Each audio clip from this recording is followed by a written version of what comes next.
And in Your America Tonight, now town halls have become opportunities for Americans all across the country to vent their frustrations with the Democrats' health care agenda. And Washington Congressman Brian Baird's town hall event was no exception, where a former member of the U.S. Marine Corps took the congressman to task.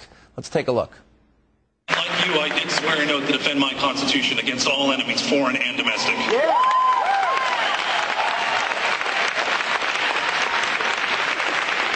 I heard you say tonight about educating our children, indoctrinating our children, whatever you want to call it. Well, I didn't say indoctrinating, my friend. I never said. Stay away from my kids. I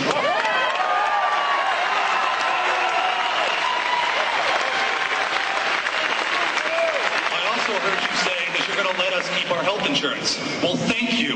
It's not your right to decide whether or not I keep my current plan or not. That's my decision.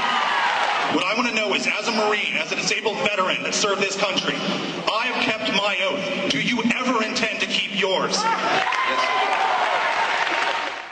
And joining me now is the man at the center of that showdown, former Marine Corporal David Hedrick is with us. David, thanks for being with us. You're a disabled vet. You got injured and you were serving with the Marines for, what, 3.5, 4 years? That's correct. And so you went to this town hall. Tell us why. And it was amazing, the reaction. What were your thoughts about what happened and what was unfolding? Well, I went to the town hall because I'm kind of the healthcare thing is huge, and I think that's a straw that broke the camel's back. But I think this is bigger than just the healthcare thing. I think it's a battle between we're trying to decide what role does government have in our lives. Where does government stop? And we have a constitution, and that constitution is a contract. It's a contract between the states, the citizens, and the federal government. And the federal government has decided to break that contract. Now, you're not part of any organized group. You're not part of a mob. You're obviously passionate, and obviously you had the crowd with you. But I read that one of the main reasons you wanted to be there is because Congressman Baird had used the term brown shirts to describe people showing up at the town halls. You confronted him on that. What happened? I did confront him on that, and I don't think it's acceptable language that he's, comparing us to Nazis.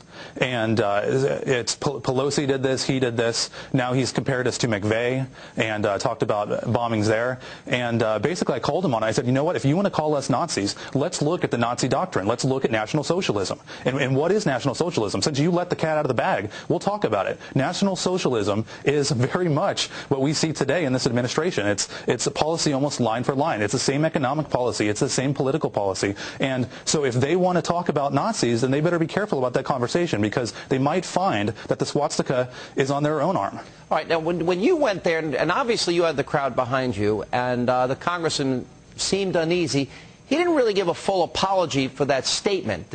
I didn't hear him say, I'm sorry for using that term. Do you find his so-called apology acceptable to you? No, I think it was more of a political dance. He was up there, I don't know if it was an Irish jig or a waltz or what he was doing, but he definitely avoided the words of, he didn't want to say what he said. He didn't want to admit to saying it. And as my representative, you should at least be able to stand up there, admit what you said, and if you actually believe that you did something wrong, own up to it, admit it to us. You work for us. We don't work for you. Boy, we seem to forget that term, public servants, and I think your monologue there is a great reminder of that. One of the issues, we have an investigative report coming up a little bit later in the program, Corporal, and I hope you'll have an opportunity to watch this.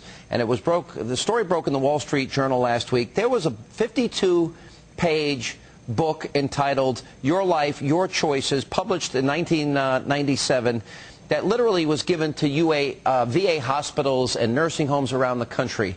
And George Bush, when he found out about it, they canceled the book. Barack Obama has brought it back. And among other things, and we'll go into some detail and specificity as the program unfolds, they raise questions about, well, how are you going to feel if you view yourself as a financial burden to your family and things like that.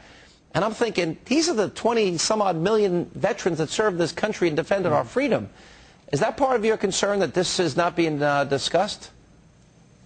Yeah, and I don't think, obviously this is something that they're going to try to bury and they're going to try to spin away like they always do, but it's not acceptable, and this is something that it never should have happened. It shouldn't have happened in the first place. To say that our veterans, our men and women that have served this country, risked their lives in many cases to serve this country, that we're going to place a dollar value on their life, it's disgusting. Well, the fact that they would even recommend any such thing except to give them all the treatment to end of life and do everything to preserve and protect life is unimaginable to me. And this is what, Governor Palin was criticized for when she brought up the term death panels. But, Corporal, great job. That's democracy in action. You certainly have earned your right as a disabled vet to say whatever you want, and we appreciate you being here. Thank you.